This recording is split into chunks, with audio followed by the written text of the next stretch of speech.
pour moitié à Arthur Ashkin, pour la pince optique et son application au système biologique, et pour l'autre moitié, conjointement à Gérard Mourou et Donna Strickland, pour leur méthode de génération d'impulsions optiques intenses ultra courtes.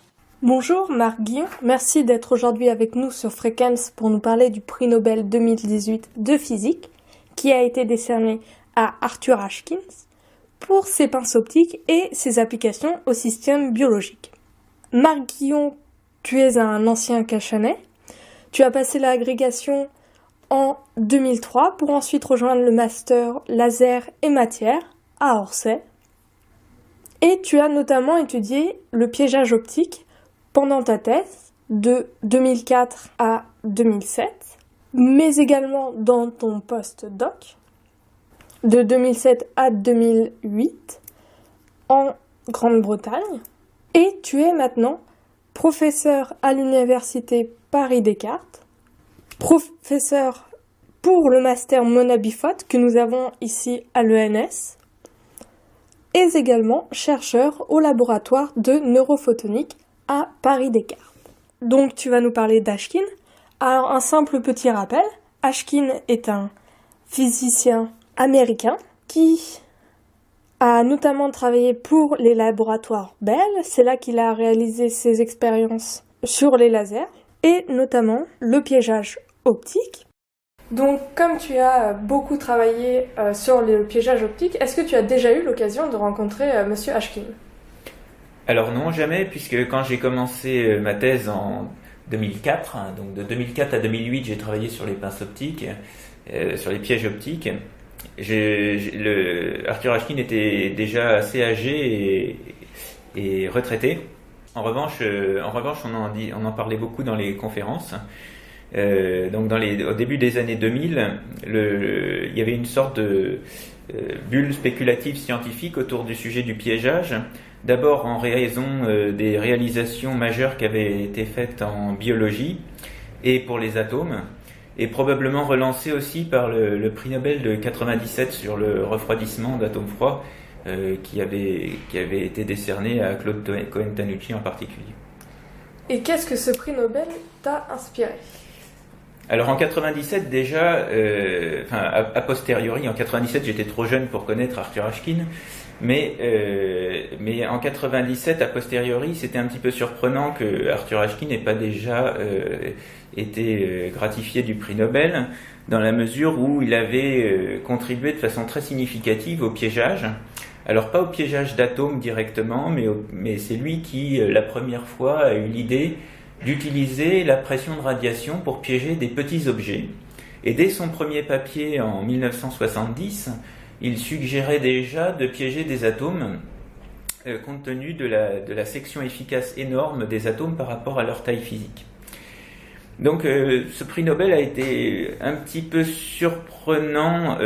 Donc c'est la première chose, c'est que donc toute la communauté en fait était surprise que Ashkin n'ait pas le prix Nobel pendant tout ce temps, et là il commençait à devenir vraiment très âgé, je crois qu'il a 96 ans, donc mieux vaut tard que jamais, mais c'était moins une. Donc la première chose surprenante, c'est qu'il l'ait pas eu plus tôt, et toute la communauté était un petit peu choquée de ça, parce qu'il a quand même initié un très grand nombre de conférences, d'articles sur le piégeage optique, autant en biologie qu'en physique, qu'en piégeage d'atomes, etc. Donc il était vraiment à l'origine de tout ça, c'était un petit peu surprenant. La deuxième chose qui était un peu surprenante, c'est qu'effectivement en 2018, alors que Arthur Ashkin est extrêmement âgé, eh bien on lui donne le prix Nobel, on essaye de se rattraper en lui donnant le prix Nobel dans un prix Nobel un peu pot pourri, parce qu'il est associé à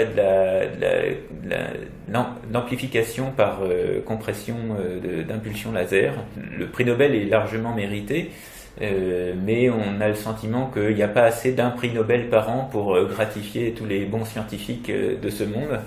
Et donc, je trouve qu'il aurait mérité d'être associé au prix Nobel de 97 s'il y avait probablement pu avoir plus de 3 lauréats. Est-ce que c'est un sujet toujours dynamique ? Parce qu'il y a le prix Nobel 2018 qui récompense ce sujet. Tu as aussi fait ta thèse dessus ? Oui, alors moi j'ai fait ma thèse, donc comme j'ai dit, dans les années 2000, il y avait un engouement, un renouveau de l'engouement pour le piégeage optique. Aujourd'hui, l'engouement est un petit peu retombé. On est passé, il y a des effets de mode dans tous les domaines de la recherche, je pense, en physique en particulier. Aujourd'hui, c'est un petit peu moins la mode. Cela dit, on peut constater quand même qu'avec tous les travaux qui s'effectuent encore en physique, en métrologie, autour des atomes froids ou en biologie avec les pinces optiques, que les gens utilisent toujours, mais c'est un outil qui est connu et qui est utilisé aujourd'hui. Même si le piégeage en lui-même ne fait plus l'objet de conférences propres, c'est encore quelque chose qui est largement utilisé comme un outil standard. Et on peut dire que c'est peut-être le signe du succès de ces travaux que d'être finalement devenu un outil que tout le monde connaît, et tellement banal qu'il ne fait plus l'objet de conférences spécifiques. Alors comme tu l'as dit, en 1997, le piégeage optique a déjà été récompensé. Donc comment ce prix Nobel complète celui de 97 ? Quelles sont les contributions d'Ashkin dans ce domaine ? Alors, Ashkin a été pionnier dans beaucoup de choses. Le prix Nobel de 97 est sans doute un petit peu compliqué parce que pour piéger des atomes, il y a eu beaucoup d'étapes intermédiaires. Et donc, il est certain que récompenser 3 personnes, on ne pouvait pas être juste en récompensant que 3 personnes. Alors, Ashkin a été pionnier en beaucoup de choses. C'est pour cette raison donc qu'il co-signait avec son technicien en particulier parce qu'il avait un rôle très important dans la conception des dispositifs expérimentaux spécifiques donc qu'il avait besoin de développer spécifiquement pour ses travaux. Donc je reviendrai peut-être plus en détail sur ce qu'il a fait, mais il a commencé par suggérer le fait que la lumière est donc le fait que la lumière est une énergie, ça veut dire qu'elle a aussi une impulsion mécanique. Donc ça, c'est pas lui qui l'a dit, mais cette impulsion mécanique, avec l'avènement des lasers, pouvait devenir très importante grâce aux intensités élevées qu'on pouvait obtenir par focalisation de cette lumière.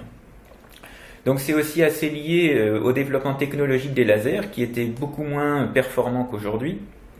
Aujourd'hui, on a des diodes laser de 100 mW sans difficulté, avec des qualités de faisceau magnifiques et des stabilités extraordinaires. À l'époque, obtenir un laser d'1 watt, c'était déjà une prouesse, et en faire quelque chose, c'était encore plus difficile, avec des qualités de faisceau qui étaient pas du tout, pas du tout propres. Donc il y avait vraiment une vraie difficulté liée au laser, et c'est vraiment les lasers qui ont permis cette avancée. Donc à partir de ça, Ashkin a le premier commencé à montrer qu'on pouvait pousser des petits objets grâce aux forces optiques, à les piéger. Il a suggéré dès son premier article, comme je l'ai dit, de piéger des atomes. Et la grosse difficulté qu'il n'a pas surmontée tout seul, parce qu'on peut dire que pour tout le reste, il a presque tout fait. Il a piégé dans les liquides, il a piégé dans l'air, il a piégé dans le vide. Il a étudié les forces optiques sur les atomes, même, il a étudié la géométrie des pièges. Il a fait la théorie avec Gordon en particulier. Donc on peut dire qu'il a vraiment tout fait. Dans les années 2000, dans les conférences, il était cité au moins 5 fois par talk, parce qu'il a vraiment initié presque tout ce qui se fait en piégeage optique. Il n'a pas résolu tout seul, c'est le problème du refroidissement. Voilà. Et donc en 97, il était bien spécifié que le prix Nobel de 1997 était attribué pour le développement de méthodes pour refroidir et piéger les atomes. C'est bien le refroidissement qui a été mis en avant et pour lequel, c'est vrai, la contribution d'Ashkin a été moindre. Qu'est-ce le principe du piégeage optique ? Alors le principe, donc, il repose d'abord sur l'avènement technologique des lasers, qui a permis de focaliser des intensités très élevées avec des faisceaux très propres. Voilà, il y a ces deux aspects, il y a les fortes intensités et il y a le fait que le faisceau doit être propre, donc la qualité spatiale du faisceau doit être propre. Et donc le piégeage optique repose sur 2 forces qui ont été, on l'appelle classiquement dans la littérature sur 2 types de forces qui ont été identifiées par Ashkin lui-même, à savoir ce qu'on appelle la pression de radiation. Lorsque de la lumière arrive sur un objet, alors si l'objet est réfléchissant, la lumière va se propager en sens inverse, donc elle va rebondir sur l'objet et va donc le pousser. Ça, c'est un petit peu l'image qu'on peut avoir de la voile solaire. Même pour un objet qui ne réfléchit pas la lumière, s'il est simplement réfractif, même s'il n'absorbe pas, mais qu'il ne fait que dévier les rayons lumineux ou la diffracter, à ce moment-là, l'impulsion change. Il y a quand même une impulsion qui s'exerce sur une force qui s'exerce sur la particule parce qu'il y a un changement d'impulsion dans la trajectoire. Donc ça, c'est ce qu'on appelle la pression de radiation, ou en anglais scattering force, parce que la lumière possède une impulsion. La deuxième force qui a été identifiée, c'est lié à la forme du faisceau, la forme qu'on va donner au faisceau de lumière. Et là, ce qu'a observé Ashkin était tout à fait inattendu, d'après de son propre aveu. C'était que, en fait, dans un faisceau, lorsqu'il y avait des contrastes d'intensité, lorsqu'on faisait des franges lumineuses, par exemple, eh bien, les particules étaient guidées dans les zones de champ fort, c'est-à-dire dans les franges lumineuses. Et ça, il s'y attendait pas du tout. Et donc, il faut tracer quelques rayons lumineux pour comprendre comment la pression de radiation, donc cette déflexion des rayons lumineux, arrive en fait à contraindre des objets de fort indice dans des zones de champ fort, dans des zones de forte intensité. Et donc, Ashkin a au moins pour une bille, si on prend une bille d'un matériau plus réfringent dans un milieu moins réfringent, eh bien, on arrive à tracer des rayons lumineux qui expliquent comment la particule peut être piégée.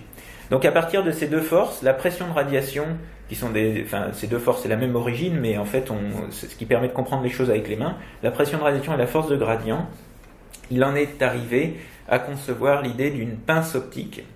Voilà la possibilité finalement de piéger avec un unique faisceau laser fortement focalisé.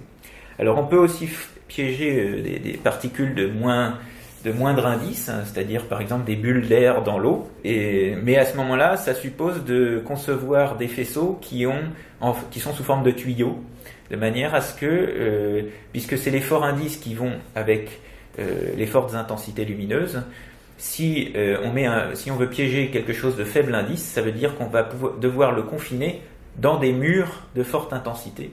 Donc dans un faisceau qui a une forme de tuyau qu'on génère généralement sous la forme d'un vortex optique, un tourbillon lumineux autour duquel qui est centré sur un axe noir et donc qui permet de piéger des particules de faible indice. Et donc on comprend bien l'importance qu'a eu Ashkin dans ce domaine, et quelles ont été ses contributions sur un plan plus technique, puisque vous nous avez dit qu'il avait énormément besoin de son technicien. Alors la première chose qu'il a faite, en fait son premier article, c'est d'abord de la lévitation de particules. Alors il est parti d'un ordre de grandeur qui était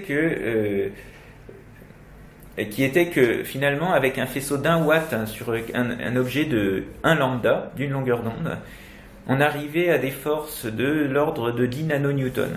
Alors ça peut paraître faible, mais 10 nanonewtons par rapport à une particule de 1 lambda, pour des densités classiques, ça correspond à 10 puissance 5 fois l'accélération de la pesanteur. Donc ça veut dire que c'est des forces en fait colossales à l'échelle de la particule. Donc à partir de là, donc ce qui s'utilise plus classiquement, c'est plutôt des faisceaux de l'ordre du milliwatt. Donc ça, 1 milliwatt, c'est un pointeur laser.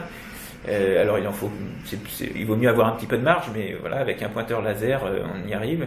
On a des forces de l'ordre de 10 piconewtons, ce qui nous laisse quand même une belle marge d'un facteur 100 par rapport à l'accélération de la pesanteur. Donc la première expérience qu'il a réalisée, c'est de la lévitation de particules neutres. Alors on connaissait bien les expériences de Millikan, où entre deux plaques chargées, on arrivait à suspendre, à mettre en lévitation électrique des particules qui portaient une charge électrique. Pour des particules neutres, on n'avait pas de solution, et donc on pouvait maintenant, grâce à un faisceau laser, faire léviter des particules. Alors la deuxième force qui a été observée, c'est la deuxième chose surprenante, c'était que la particule n'était pas évacuée de ce jet laser finalement, mais il était confiné au centre. Donc c'était le sens de la force de gradient, où la bille reste piégée au niveau des fortes intensités. Et donc l'idée immédiatement qui est arrivée, c'est d'avoir deux faisceaux contrapropageants pour piéger, deux faisceaux contrapropageants et faiblement divergents. Et à ce moment-là, la particule se retrouvait poussée d'un côté et de l'autre, et donc finalement piégée au milieu des deux faisceaux. Voilà, donc il est assez rapidement arrivé au piégeage à deux faisceaux.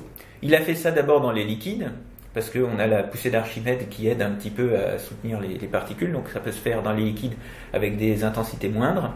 Mais il l'a fait également dans l'air, Et alors dans l'air, ça présente un intérêt spécifique, c'est que le contraste d'indice est plus élevé. Donc le poids des particules est plus élevé aussi, mais le contraste d'indice est plus élevé. Si vous prenez des billes de polystyrène dans l'eau, le contraste d'indice, ça va être du 1,2, de l'ordre de 1,2, c'est du 1,6 sur 1,33, alors que dans l'air, vous gardez votre 1,6. Donc, comme la force de radiation est proportionnelle à n-1, eh bien, ça augmente aussi la force optique. Ensuite, il a suggéré donc tout de suite de faire ça avec des atomes. Et puis, il a contribué à proposer donc avec un piège monofaisceau, à faire du piégeage avec un seul faisceau, non pas deux faisceaux contre-propageants, ce qui était un petit peu contraignant parce que généralement, dans un échantillon biologique par exemple, on n'a accès qu'à un seul côté avec un seul objectif de microscope.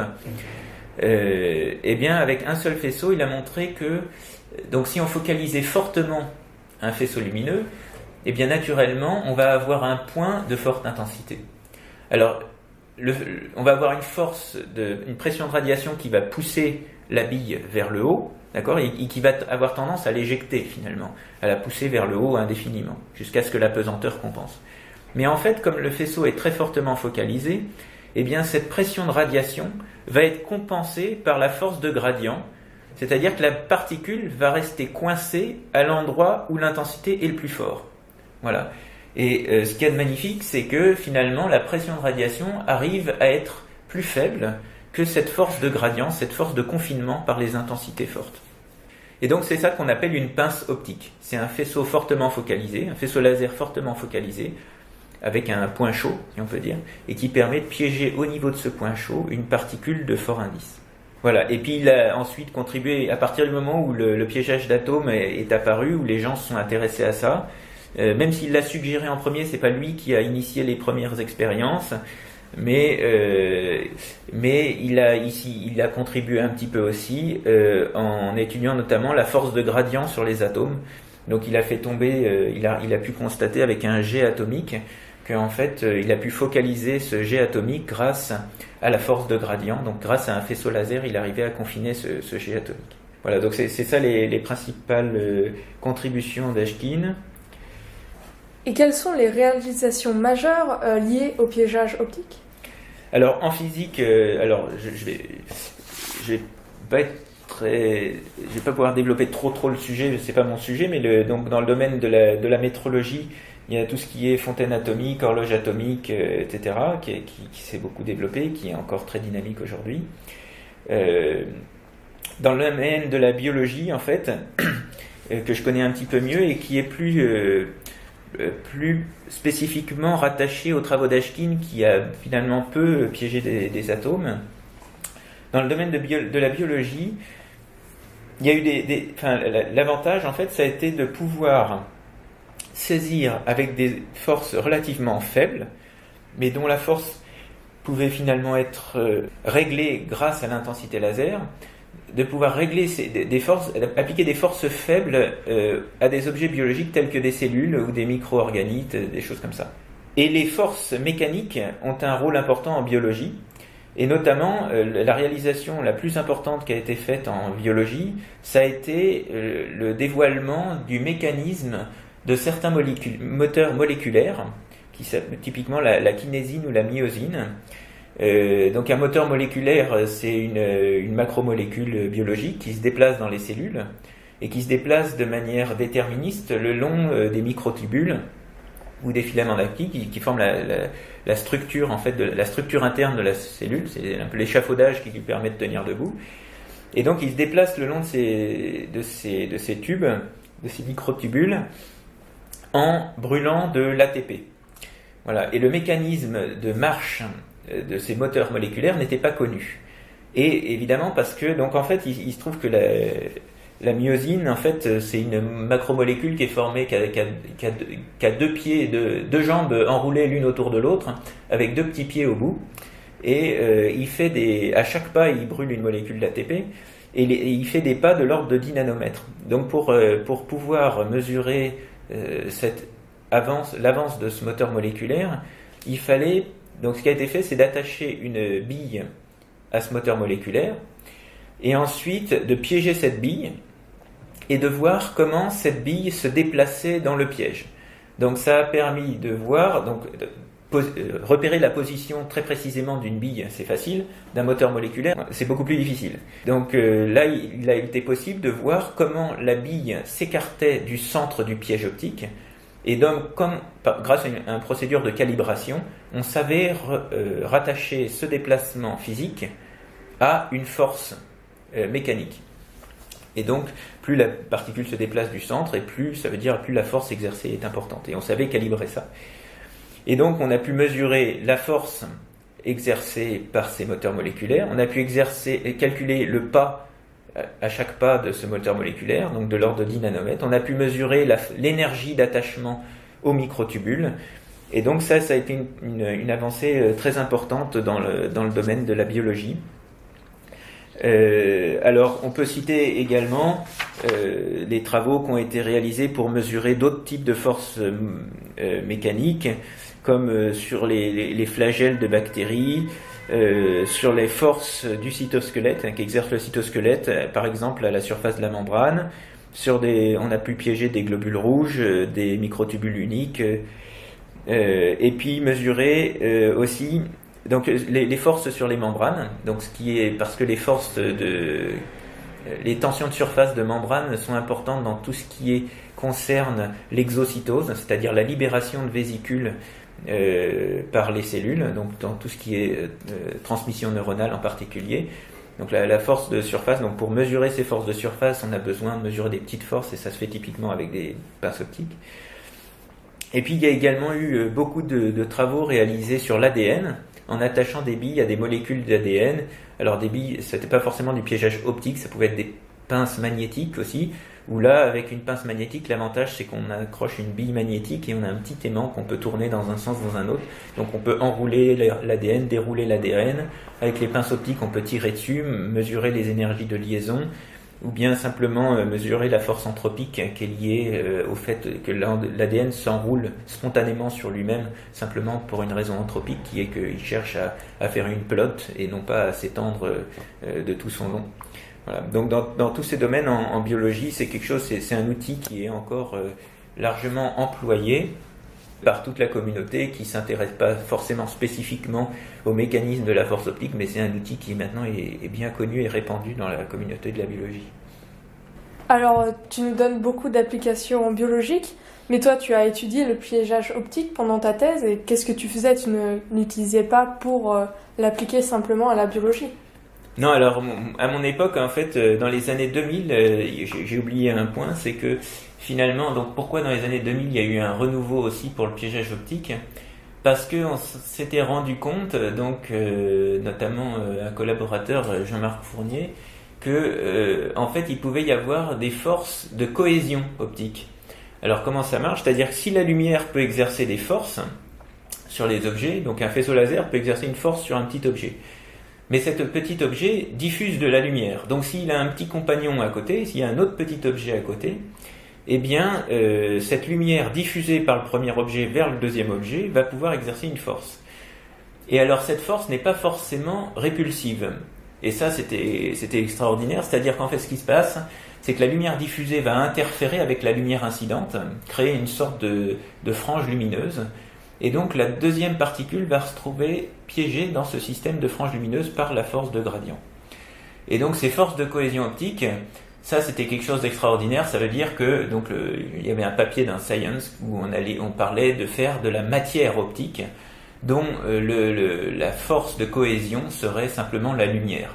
Donc finalement pour faire et moi c'est ça qui m'a beaucoup attiré pour ma thèse, en fait, c'était de réaliser des cristaux photoniques maintenus par force de cohésion optique. Voilà, donc moi j'étais en plein dans ce contexte-là. J'étais passionné par les cristaux photoniques, le fait de pouvoir guider la lumière grâce à des structures périodiques. Et là c'était le contraire, on allait pouvoir faire des structures périodiques grâce à l'auto-assemblage de microparticules sous l'effet des forces optiques. Et donc, ce que j'ai étudié, c'est ces forces de cohésion optique dans un premier temps, et pour savoir est-ce qu'il serait possible à terme de faire un cristal photonique maintenu par force de cohésion optique. Alors la chose est très très délicate, Pour tout dire, mes succès ont été surtout numériques.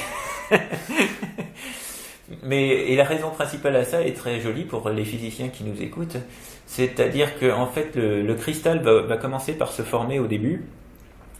Et puis, à mesure que le cristal se forme, eh bien malheureusement, il se crée sur une période qui correspond au band gap du cristal photonique. C'est-à-dire qu'à partir d'un certain moment, la lumière ne propage plus dans le cristal qui est formé. Et donc, en fait, il y a une taille critique, donc ça, je l'ai mis en évidence numériquement, et puis des collègues simultanément à Marseille l'ont fait en même temps aussi sur un modèle bidimensionnel. C'est-à-dire qu'il y a un cristal qui commence à se former, et puis il y a une taille critique qui dépend de la polarisabilité des particules considérées, une taille critique à partir duquel le cristal ne peut plus grandir, parce que sinon il se disloque en zone de façon à ce que, parce que la lumière ne peut plus propager dans le cristal.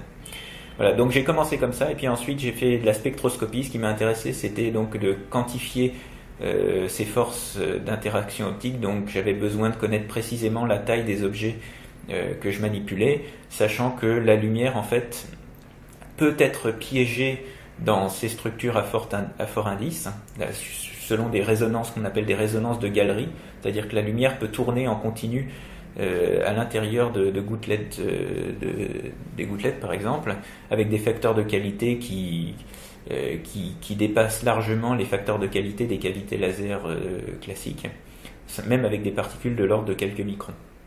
Voilà, donc en fait les forces optiques sont extrêmement sensibles à ces résonances de particules neutres. Ashkin l'avait déjà démontré d'ailleurs. C'est un des premiers travaux qu'il a fait, c'était d'avoir un laser accordable, et il montrait qu'en accordant la lumière sur les résonances des gouttelettes piégées, eh bien, il augmentait considérablement la force de radiation. Donc cet effet de résonance, donc moi j'avais besoin de connaître aussi précisément la taille de ces objets piégés, et donc ensuite je me suis tourné plus vers la spectroscopie. Donc, les cristaux photoniques que tu as essayé de réaliser devaient servir à quoi? Dans quel contexte? Quelle application était envisagée? Alors voilà, c'est un sujet qui avait été proposé par mon directeur de thèse, qui était Antoine Labeyrie, qui est professeur au Collège de France, qui est retraité, mais sur la chaire d'astrophysique observationnelle. Et le but était de réaliser un miroir spatial maintenu par force de cohésion optique. Donc l'idée d'Antoine Labeyrie, donc ça paraît un peu de la science-fiction, mais il faut voir que un télescope spatial, ça pèse très lourd, les miroirs primaires pèsent très lourd, et les lanceurs atteignent un petit peu leurs limites, et en termes de taille et en termes de poids, pour ce qui est des télescopes spatiaux actuels. Donc la dernière génération, c'est le James Webb Space Telescope, qui est constitué de plusieurs segments hexagonaux. Donc là, déjà, il s'agit d'une prouesse technologique vraiment impressionnante. Et donc là, l'idée, c'était de partir sur un concept plus simple, c'est-à-dire de réaliser un miroir membrane qui n'atteindrait pas la dizaine de mètres de diamètre, mais plutôt le kilomètre en diamètre. Le but étant d'aller observer vraiment voir s'il y a de la vie sur des exoplanètes, des choses comme ça, parce qu'à ce moment-là, on a une résolution qui est suffisante pour voir s'il y a de la vie. Et donc dans ce cas-là, on a besoin d'un miroir membrane, parce que en gros, si on fait le bilan de ce que peut porter un lanceur, eh bien il faut une membrane de 1 micron si on veut faire un miroir primaire de 1 km. Voilà. Donc l'idée là, c'était d'utiliser les forces optiques, voir si on pouvait pas réaliser un assemblage in situ d'un miroir primaire en faisant des franges d'interférence et en piégeant des microparticules dans une frange d'interférence pour faire un miroir astronomique. Voilà. C'est pas mal. C'est rigolo. Ouais. Ça mérite d'être mentionné. Et aujourd'hui, que fais-tu? Étudies-tu toujours le piégeage optique? Essayes-tu encore de faire des miroirs gigantesques? Non, alors il y a une question de contexte. Maintenant, j'ai abandonné un peu les forces optiques. Il faut voir que le piégeage optique aussi, cette bulle spéculative scientifique c'est un petit peu dégonflé aujourd'hui. C'est pas péjoratif, c'est juste des affaires de mode. Faut surfer sur les vagues de mode aussi, parce que c'est là que se font les grandes choses. Mais aujourd'hui, la microscopie pour la biologie est un sujet qui est extrêmement dynamique. Donc il y a eu le prix Nobel pour la microscopie super résolue il y a quelques années, et c'est sur ce sujet-là, donc en chimie, il a été attribué, et c'est sur ce sujet-là que je travaille, donc la microscopie super résolue pour la biologie. Merci Marc d'avoir été avec nous pour nous parler du prix Nobel qu'a reçu Arthur Ashkin et du piégeage optique. À bientôt sur Fréquence.